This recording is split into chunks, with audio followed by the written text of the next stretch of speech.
सभी धर्म प्रेमियों को मेरा सादर नमस्कार। जय मां विंध्यवासिनी चैनल में आपका स्वागत है। आज मैं आपको श्रीमद् भगवद गीता का 9वां अध्याय का सार सुनाऊंगी। इससे पहले मैं आपके साथ साझा नहीं कर पाई, लेकिन आज आप पूरा वीडियो देखिए और सुनिए। गुरुर्ब्रह्मा गुरुर्विष्णु गुरुर्देवो महेश्वरो गुरु साक्षात् परब्रह्म तस्मै श्री गुरुवे नमः। मातृपितृचरण कमलेभ्यो नमः। इष्टदेवाय नमः।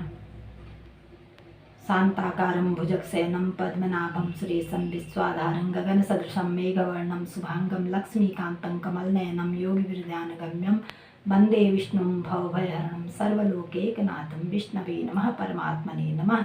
सशंखचक्रं सकिरीटकुण्डलं सपीतवस्त्रं सरसीरभूषणं सहारवक्षस्थलकौस्तुभश्रियं नमामि विष्णुं शिरसा चतुर्भुजम्। अध्याय 9 परम गुह्य ज्ञान। श्री भगवान ने कहा, हे अर्जुन, चूंकि तुम मुझसे कभी ईर्ष्या नहीं करते, इसलिए मैं तुम्हें परम गुह्य ज्ञान तथा अनुभूति बतलाऊंगा, जिसे जानकर तुम सारे क्लेशों से मुक्त हो जाओगे। यह ज्ञान सब विधाओं का राजा है, जो समस्त रहस्यों में सर्वाधिक गोपनीय है। यह परम शुद्ध है, और चूंकि यह आत्मा की प्रत्यक्ष अनुभूति कराने वाला है, अतः यह धर्म का सिद्धांत है। यह अविनाशी है और अत्यंत सुखपूर्वक संपन्न किया जाता है।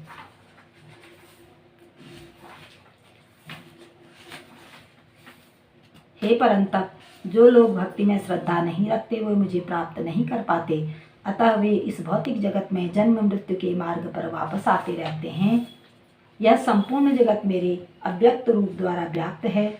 समस्त जीव मुझ में हैं, किंतु मैं उनमें नहीं हूँ।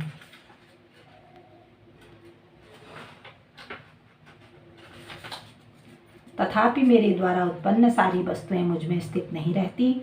जरा मेरे योग ऐश्वर्य को देखो। यद्यपि मैं समस्त जीवों का पालक भरता हूँ और सर्वत्र व्याप्त हूँ, लेकिन मैं इस विराट अभिव्यक्ति का अंश नहीं हूँ, क्योंकि मैं सृष्टि का कारण स्वरूप हूँ। जिस प्रकार सर्वत्र प्रवहमान प्रबल वायु सदैव आकाश में स्थित रहती है, उसी प्रकार समस्त उत्पन्न प्राणियों को मुझ में स्थित जानो। हे कुंती पुत्र, कल्प का अंत होने पर सारे प्राणी मेरी प्रकृति में प्रवेश करते हैं, और अन्य कल्प के आरंभ होने पर मैं उन्हें अपनी शक्ति से पुनः उत्पन्न करता हूँ। संपूर्ण विराट जगत मेरे अधीन है। यह मेरी इच्छा से बारंबार स्वतः प्रकट होता रहता है, और मेरी ही इच्छा से अंत में विनिष्ट होता है। हे धनंजय, ये सारे कर्म मुझे नहीं बांध पाते। मैं उदासीन की भांति इन सारे भौतिक कर्मों में सदैव विरक्त रहता हूँ। हे कुंती पुत्र, यह भौतिक प्रकृति मेरी शक्तियों में से एक है, और मेरी अध्यक्षता में कार्य करती है, जिससे सारे चर तथा अचर प्राणी उत्पन्न होते हैं। इसके शासन में यह जगत बारंबार सृजित और विनिष्ट होते रहता है। जब मैं मनुष्य रूप में अवतरित होता हूँ, तो मूर्ख मेरा उपहास करते हैं। वे मुझ परमेश्वर के दिव्य स्वभाव को नहीं जानते।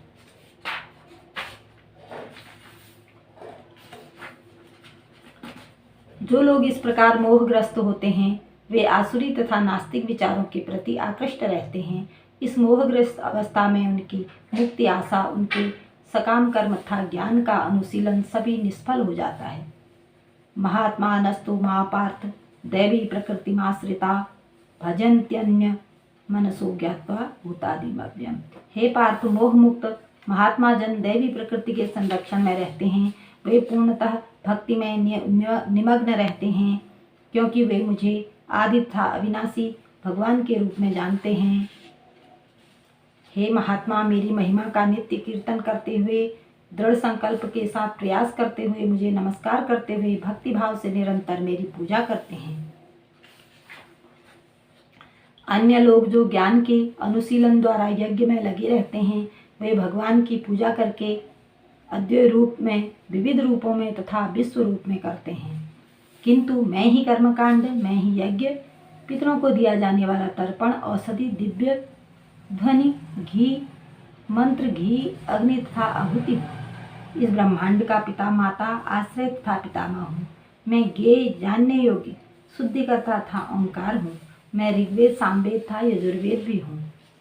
मैं ही लक्ष्य पालन करता स्वामी साक्षी धाम शरण स्थली तथा अत्यंत प्रिय मित्र हूँ। मैं सृष्टि तथा प्रलय सबका आधार आश्रय तथा अविनाशी बीज भी हूँ।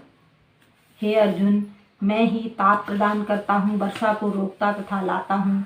मैं अमरत्व हूँ और साक्षात मृत्यु भी हूँ। आत्मा तथा पदार्थ दोनों मुझ में ही हैं। जो वेदों का अध्ययन करते तथा सोमरस का पान करते हैं, वे स्वर्ग की प्राप्ति की घोषणा करते हुए अप्रत्यक्ष रूप से मेरी पूजा करते हैं।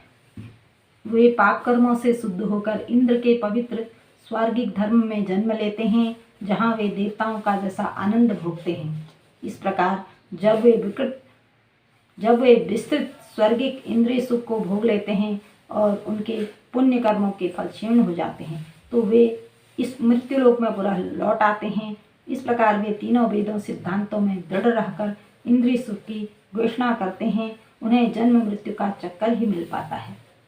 किंतु जो लोग अनन्य भाव से मेरे दिव्य स्वरूप का ध्यान करते हुए निरंतर मेरी पूजा करते हैं, उनकी जो आवश्यकताएं होती हैं मैं उन्हें पूरा करता हूँ और जो कुछ उनके पास है उसकी रक्षा करता हूँ। हे कुंती पुत्र, जो लोग अन्य देवताओं के भक्त हैं और उनकी श्रद्धापूर्वक पूजा करते हैं, वास्तव में वे भी मेरी ही पूजा करते हैं, किंतु ये त्रुटिपूर्ण ढंग से करते हैं। मैं ही समस्त यज्ञों का एकमात्र भोक्ता था स्वामी हूँ। अतः जो लोग मेरे वास्तविक दिव्य स्वभाव को नहीं पहचान पाते, वे नीचे गिर जाते हैं। जो देवताओं की पूजा करते हैं वे देवताओं के बीच में जन्म लेंगे। जो पितरों की पूजा करेंगे वे पितरों के पास जाते हैं। जो भूत प्रेतों की उपासना करते हैं वे उन्हीं के बीच में जन्म लेते हैं, और जो मेरी पूजा करते हैं वे मेरे साथ निवास करते हैं। यदि कोई प्रेम तथा भक्ति के साथ मुझे पत्र पुष्प तथा फल और जल प्रदान करता है तो मैं उसे स्वीकार करता हूँ। हे कुंती पुत्र, तुम जो कुछ करते हो, जो कुछ खाते हो, जो कुछ अर्पित करते हो या दान देते हो और जो भी तपस्या करते हो, मुझे अर्पित करते हुए करो। इस तरह तुम कर्म के बंधन तथा इस शुभाशुभ फलों से मुक्त हो सकोगे। इस संन्यास योग में अपने चित्त को स्थिर करके तुम मुक्त होकर मेरे पास आ सकोगे। मैं न तो किसी से द्वेष करता हूँ, न किसी के साथ पक्षपात करता हूँ। मैं सबों के लिए समभाव हूँ, किंतु जो भी भक्तिपूर्वक मेरी सेवा करता है वह मेरा मित्र है, मुझ में स्थिर रहता है और मैं भी उसका मित्र हूँ। यदि कोई जघन्य से जघन्य कर्म भी करता है, किंतु यदि मेरी भक्ति में रत रहता है तो भी उसे साधु मानना चाहिए, क्योंकि वह अपने संकल्प में अडिग रहता है। वह तुरंत धर्मात्मा बन जाता है और स्थायी शांति को प्राप्त होता है। हे कुंती पुत्र, निडर होकर घोषणा कर दो कि मेरे भक्त का कभी विनाश नहीं होता है। हे पार्थ, जो लोग मेरी शरण ग्रहण करते हैं वे भले ही निम्न जन्मा स्त्री, वैश्य तथा शूद्र ही क्यों न हो, वे परम धाम को प्राप्त करते हैं। फिर धर्मात्मा ब्राह्मणों तथा भक्तों तथा राजस्वियों के लिए तो क्या कहना। अतः इस क्षणिक दुखमय संसार में आ जाने पर मेरी प्रेमा भक्ति में अपने आप को लगाओ, अपने मन को मेरे नित्य चिंतन में लगाओ, मेरे भक्त बनो, मुझे नमस्कार करो, मेरी ही पूजा करो। इस प्रकार मुझ में पूर्णतया तल्लीन होने पर तुम निश्चित रूप से मुझे प्राप्त कर सकोगे। इस प्रकार श्रीमद् भगवद गीता का 9वां अध्याय संपूर्ण होगा। ओम नमोस्तनंताय सहस्रमूर्ते सहस्रपादाय शिशिरोर्वाहवे सहस्रनाम्ने पुरुषाय शाश्वते सहस्रकोटि विधारणे नमः। विष्णवे नमः, परमात्मने नमः। बोलिए विष्णु भगवान की जय। श्रीमद् भागवत गीता की जय।